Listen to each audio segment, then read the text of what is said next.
Hello good morning. આજના વિડીયોમાં તમારું સ્વાગત છે। અને આજે છે બુધવાર અને જો રસોઈ બનાવવાનું કામ ચાલુ છે। આજે દાળ ભાત બનાવ્યા છે અને જવાનું છે આજે જસા પર। 9:30 થયા છે અને 9:30 હું રેડી થઈ ગઈ અને આજે મૂડી પણ જવાનું છે જસા પર અને મૂડી બે ગામ પણ છે ને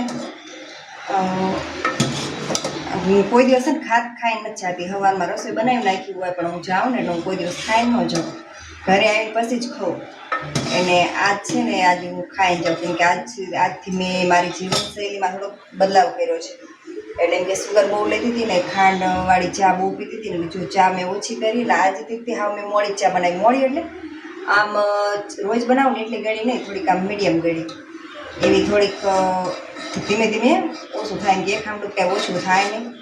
એટલે હે ને આજે મેં ચા ઓછી પીધી। પાછું થોડા દિવસ પહેલાં મોડી ગઈ ત્યારે મને ચક્કર આવી ગયા હતા, બીપી ઘટી ગયું હતું। એટલે હે ને આજ મેં ચા ઓછી ખાંડવાળી ચા પીધી છે ને, એટલે હે ને આજ મને એવું કદાચ એવું લાગે કદાચ તડકાનું આજે પણ એવું કંઈક થાય હતું। એટલે હે ને આજે હું થોડુંક ખાઈને જાઉં। અને જીવનશૈલીમાં તો એમ બદલાવ કે સુગર ઓછું લેવાનું અને જીમ બનાવીને પાણી વધારે પીવાનું। મારે એવું થાય કે ખાવાનું તો યાદ ન આવે પણ મને પાણી યાદ ન આવે। આમ ક્યારેક જો ઘરે મને રસોડામાં આવ્યું હોય ને તો એમ ત્યાં પાણી પી લો, બાકી આમ અંદરથી આમ યાદ ન આવે પાણી પીવાનું છે। અને અહીંયાથી સેન્ટરે અમે બેઠા હોય ને તોય કોક પાણી પીતું હોય ને તો યાદ આવે કે મારે પણ લે ને હું થોડુંક પી લો પાણી, બાકી આમ એવું થાય જ નહીં તરસ લાગી શીખવે ગમે એવું હોય શરીરમાં, ભૂખે ન લાગે ને તરસે ન લાગે। પણ હે ને હવે એવું નથી કરવાનું। હવે હે ને આપણે પાણી તો ફૂલ પીવાનું, પાણી પાણી પાણી જ દે, બીજું કાંઈ નહીં। શરીરમાં પાણી વધારે અને ખોરાક તો ઓછો જ લેવાનો। આ એવું નહીં તડકો એટલે નહીં પણ આમ તો ખોરાક ઓછો લેવાનો, પ્રવાહી વધારે લેવાનો। એટલે આજથી આપણે જીવનશૈલીમાં બદલાવ કરવી। હવે જોવી મહિના પછી શું રિઝલ્ટ આવે તો ચાલો। એમાં એવું છે ને કે ઘણા, હું તો પાતળી જ છું જોકે, પણ ઘણા જાડા માણા હોય ને તો મને એમ થાય કે એમની કેવી હાલત થઈ ગઈ છે। આમ આટલું શરીર હોય તો આમ ગરમીમાં મને આમ જરીક જ ખાલી થોડુંક વધારે ખવાઈ ગયું હોય ને તો પેટ આમ સહેજ આમ મોટું થાય ને કે આમ પેટ દેખાય તો એ મને ન ગમે।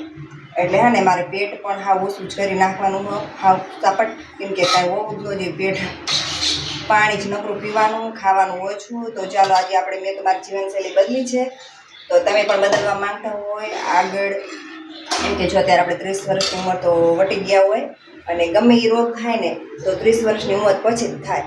અને અત્યારે હે ને આપણું લોહીનું શરીર હોય ને એટલે આપણને અત્યારે દેખાય નહીં, પછી આપણે 35-40 વટવી ને પછી હે ને આપણને બધા રોગ થવાનું ચાલુ થઈ જાય અને દવાખાનામાં પૈસા દેવા પડે। એની કરતાં આપણે જીવનશૈલી જ બદલવીને। એટલે તો ચાલો મેં તમારી જીવનશૈલી બદલી છે તો તમે કોણ કોણ બદલવા માંગો છો તો કમેન્ટ કરજો। અને જો જશા પર સેન્ટરે આવી ગઈ અને સેન્ટરે આ ફાલ્કન લેવાના હતા, જો ફાલ્કન લીધા છે અને હવે એમ જવાનું છે મૂડી ફાલ્કન મૂકવા માટે। તો હવે મૂડી સરકારી દવાખાને જવાનું છે। જો મૂડી આવી ગઈ અને મારે લેવાનું હતું પ્રમાણપત્રમાં સહી શીખ્યું તો મેં લઈ લીધો અને હવે જવાનું છે જશા પર પાછું। ચાલો ઘરે આવતી રહે અને જો છોકરાઓ માટે લાવી હતી શેરડીનો રસ, પણ આજ મેં પણ બહાર નહોતો પીધો, એટલે મારે પણ આજ ઘરે જ પીવાનો છે। હા તો રોજ ચોલા પ્લાસ્ટિકના ગ્લાસમાં પીવી ને આજ કાચના ગ્લાસમાં ચૂંદડી બામ ધોયા કીધું કાપી નાખી જા। રોજ કાચે રોજ કાગળના ગ્લાસમાં પીવી, લારે પીવાનો તો કાગળનો ગ્લાસ હોય અને ઘરે કાચનો ગ્લાસ। પેલા 3 વાગી ગયા છે, રાઈટ 3 વાગ્યા છે। તો હવે શરબત પીને થોડો ટાઈમ આરામ કરી લેવી, 3 વાગ્યા છે।